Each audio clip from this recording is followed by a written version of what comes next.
Kan ada dua cerita.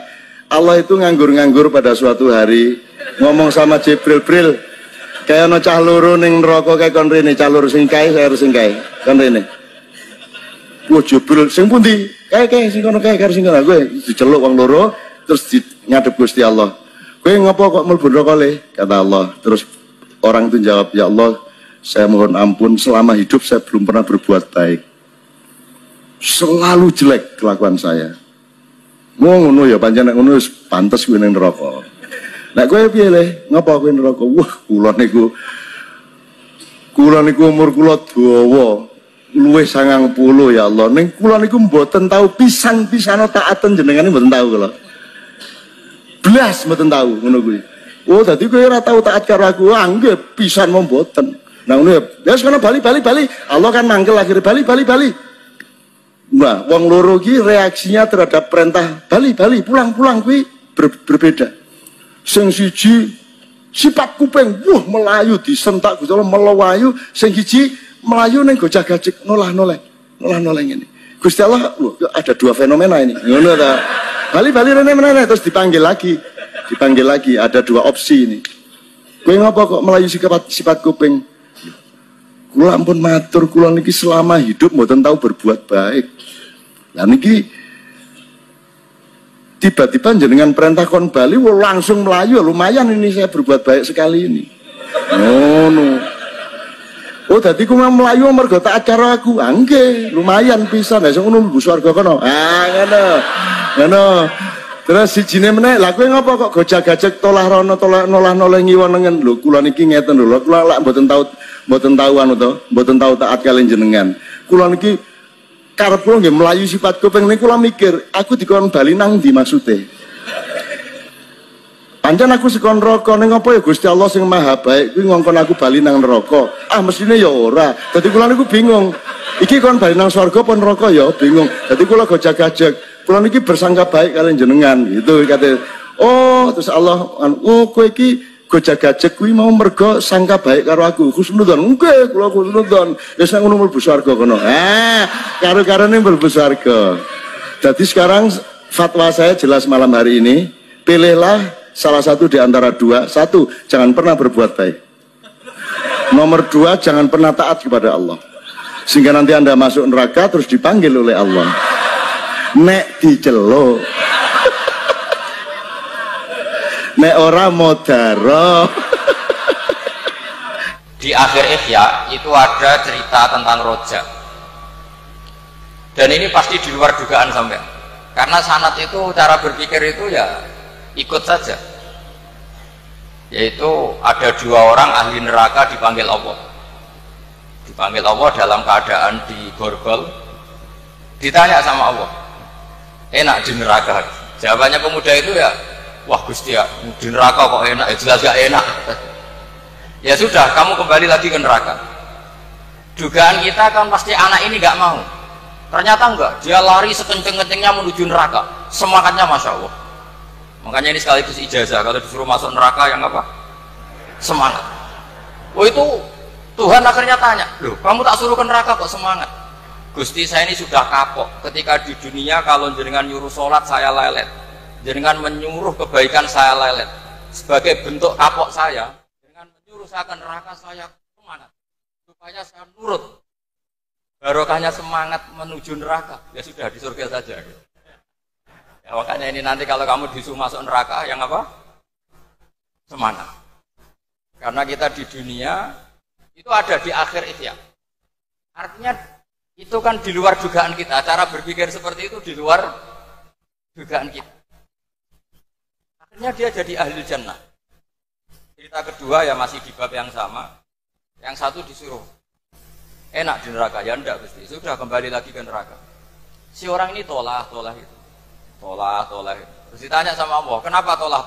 Ya Allah, ketika engkau memanggil kami ke surga, saya tidak pernah ngira kalau akan engkau kembalikan lagi ke neraka. Ya sudah, kamu di surga saya karena husnudzon sama saya. Ini berarti ada dua sanad. Lucunya sama-sama benar. Yang semangat ya benar, yang lelet juga benar. Maka kamu punya dua pilihan. Nanti kalau disuruh masuk neraka, bisa semangat bisa apa? Leleh. Dan semuanya nanti di surga. Artinya begini, sanad itu apa ya? Enggak yang kita duga.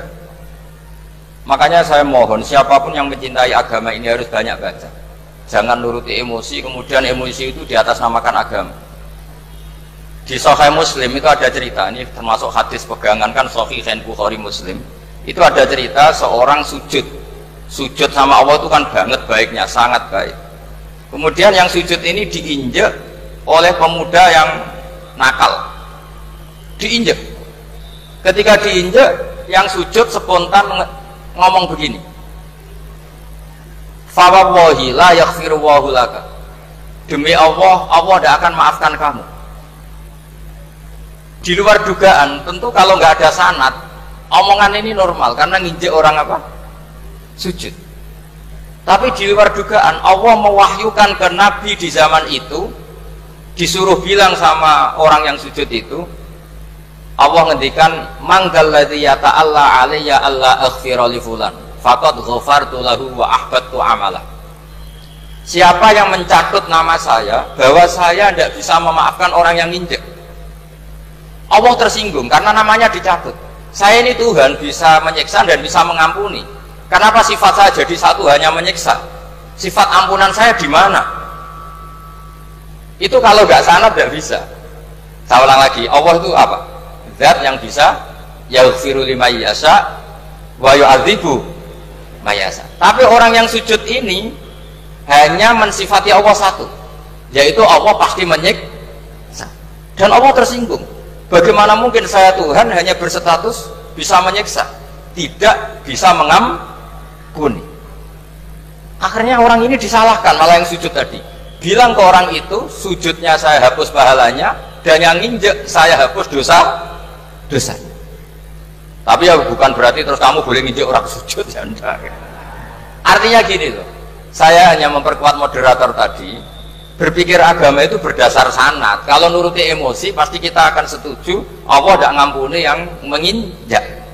Tapi berdasar sanad, berapa orang yang dulu melukai Nabi, bahkan punya niat membunuh Nabi, akhirnya ditobati oleh Allah Subhanahu wa ta'ala. Siapa yang nggak tahu cerita Suraqah, orang yang niatnya membunuh Nabi, ditobati Allah. Siapa yang nggak tahu cerita Khalid bin Walid, orang yang punya konsep untuk mengalahkan Nabi di perang Uhud, juga akhirnya masuk Islam dan diampuni Allah. Banyak lagi tokoh kafir yang dulu musuhi Nabi akhirnya ditobati oleh Allah.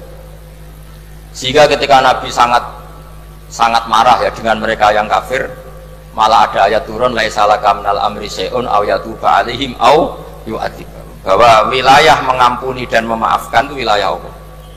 Tentu kita secara syariat akan mengatakan yang nginjak itu salah, pasti itu. Kalau yang nginjak itu pasti salah, yang kafir pasti salah. Tapi jangan katakan kalau Allah tidak bisa menobati mereka. Lagi-lagi yang bisa mengertikan itu apa? Sanad. Kita ngaji di bab itu bahwa ada orang diinjak, ternyata Allah ketika yang sujud mengatakan wallahi la yaghfiru Allahu laka, demi Allah, Allah tidak akan maafkan kamu.